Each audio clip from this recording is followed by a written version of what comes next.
Good morning, Sarah and David. Thank you for joining me for my presentation today. Um, my name's Emily. I'm the head conservator here at Sterling Archives, and today I'm going to be demonstrating how to repair common types of book damage safely and effectively. So by the end of today's session, you will be able to identify common types of book damage, understand safe and sustainable repair methods according to library policy, and evaluate the quality of completed repairs. So, do either of you have any experience with book repairs? Well, I Oh, don't have that much. I've had a little bit of experience, but it was some time ago. Okay, that's okay. And would either of you consider yourself to be creative at all? Yeah, I am. Yep, Great. yep. I'm creative. Yep. Yeah, I'm fairly creative as well. Yeah, great. Okay. Well, even if you're not overly creative, book repair is a little bit like arts and crafts. So it's hands-on, it's precise, and it's really rewarding as well. You're giving a book a new life, and it helps it stay in the collection longer, and also saves replacement costs for the library. So let's just have a look at some occupational health and safety practices. Always wear gloves when handling glues or solutions.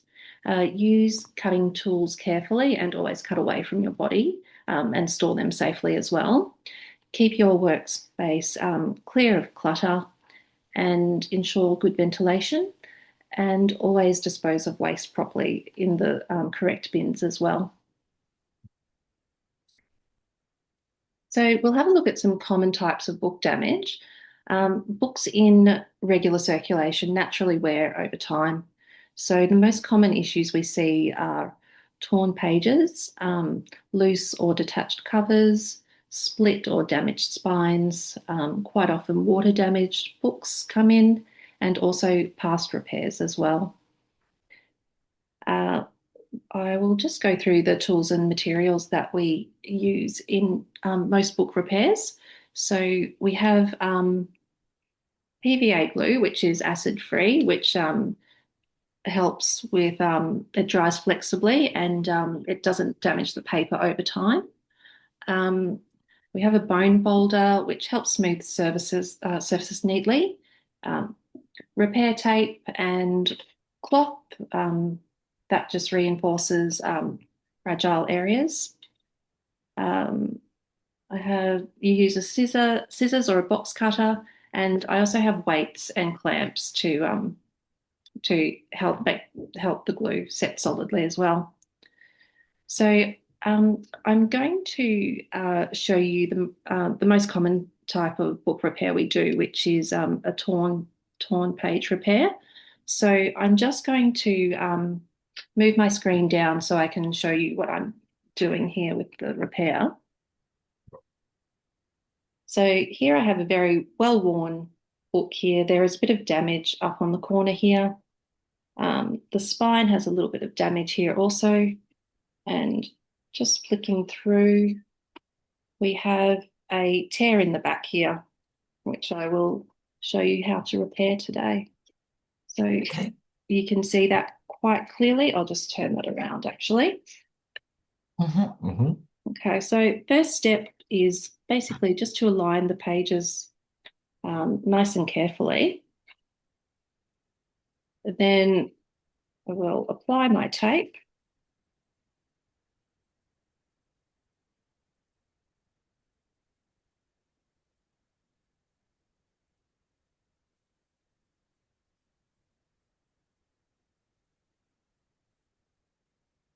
And smoothing out gently just to get all the bubbles out of there and into the edge there nicely.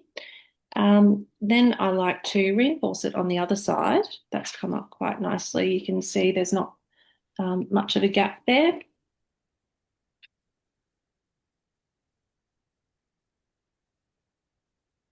I just reinforce on that side. And then with my box cutter here, just safely trim that away from the body. There we go.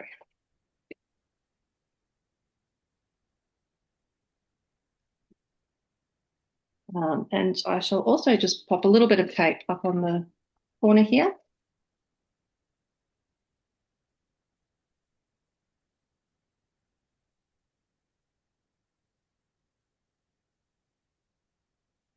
Which neatens that up quite nicely as well.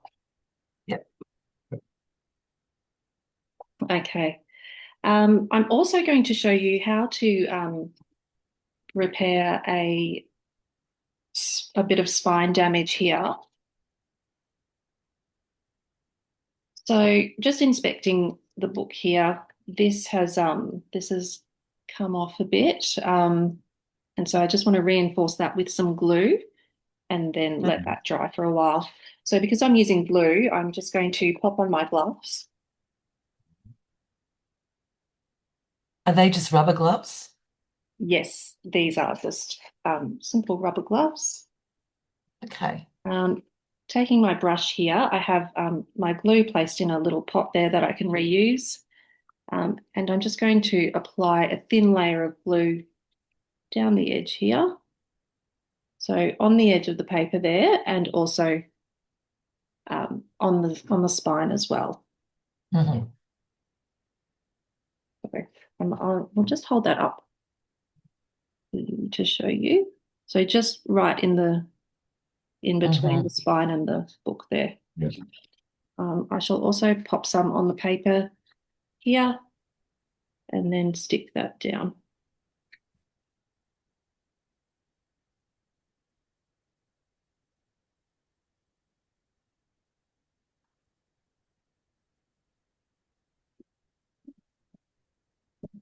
Just remove my gloves. And I'm just going to reinforce that with a little bit of tape as well. Okay. And you'll leave that tape on permanently as well? Yes, that tape stays on permanently just to reinforce that. This book has had quite a lot of use, so we want to make that nice and strong. And again, just cutting that nice and carefully and doing that away from your body. Also, storing that safely away as well. So when I let this dry, I'll just pop some weights on top of it, and this simple step prevents further damage and keeps heavily used books in circulation longer. Right. Yep. Okay. Now, so before returning a repaired book to circulation, we just do a quick check to make sure that the pages turn nice and smoothly. The spine is nice and secure. There's minimal visible glue. If there is, you can just remove that by cutting that away. And record repairs in a maintenance log, noting when it was repaired, how it was done, and what you repaired. And this just helps us track reoccurring damage and monitor our collections condition. Sustainability plays an important role in collection care. So, repairing instead of replacing reduces waste and keeps valuable items in use. So, we use non-toxic glue and tape, reuse brushes and containers wherever possible. Simple steps like disposing of glue-soaked materials also makes a difference in the correct bins as well. And every repair extends a book's lifespan, which both benefits the environment and the library's budget as well. So, to summarise today's presentation, we've looked at common types of book damage, tools and safe techniques for repairing damaged books. I've demonstrated some key repair methods and discussed the quality and sustainability and using high quality practices. So these are small, careful actions to help preserve our library's collection and ensure resources remain accessible for years to come. Um, do you have any questions at all that you would like to ask? Yes, I do. I'd like to know, how do we decide if a book is worth repairing? Okay, yeah, good question. So we assess its condition. We look at its borrowing history and how often it's being used, and also the value of the item as well. If it's a popular part or a popular item or part of a special collection, we do what we can to repair it and can keep it in circulation. Okay. Um, and what should we do if a book is like beyond repair? Yeah. So in that case, we follow the library's withdrawal procedure and we look into replacing the item if possible. If not possible to replace it, we will then remove it from the collection. Okay. Yep. Are there any other questions for today? Um, No, no, I don't think so. that's all. Sure. Thank you. Okay. Thank you. Well, thank you for your time today. I'll be emailing a copy of today's slides and a short summary so you can refer to them later. Um, you'll also find a brief feedback form in your inbox. I'd really appreciate your thoughts on today's session. Your input helps improve future presentations and ensures that they stay relevant and practical. Thank you again for joining me today. I hope you found the presentation enjoyable and informative, and that you've gained a clearer picture of how book repairs can help preserve our library's collection. Thank you very Thank you, much. Yes, Emily. that I would be great. We really did. enjoyed this. Great. Thank you. Okay, thank you.